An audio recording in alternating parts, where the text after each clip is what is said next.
नमस्कार, आपण पाहत आहे भांडा फोड न्यूज. एका दमात भ्रष्टाचारी कोमात.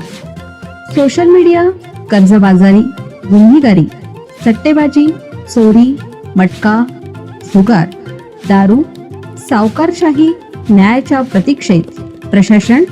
भांडाफोड न्यूज. एका दमात भ्रष्टाचारी कोमात. पंचगंगा घाटावर ग्लोबल आरती, कोल्हांड्याच्या भाविकांची उपस्थिती. कोल्हापूरकरांना सुखद धक्का. कोल्हापुरातील पंचगंगा घाटावर दररोज होणारी आरती बुधवारी खास ठरली.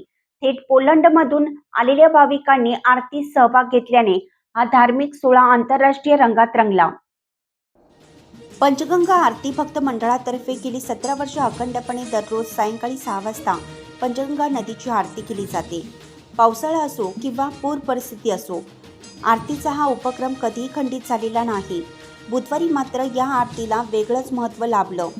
पोलंडमधील भाविकांनी उपस्थिती लावत स्वतःच्या हस्ते आरती केली आणि उपस्थितांना सुखद धक्का दिला. दरम्यान घाटावर इस्कॉनतर्फे कीर्तन कार्यक्रमाचं आयोजन करण्यात आलं होतं. महाआरतीच्या अनुषंगाने भाविकांनी मोठी गर्दी केली होती. महाआरती रद्द झाल्याची माहिती नसल्याने अनेक भाविक घाटावर जमले होते. यावेळी मंडळाचे पदाधिकारी आणि भाविक मोठ्या संख्येने उपस्थित होते.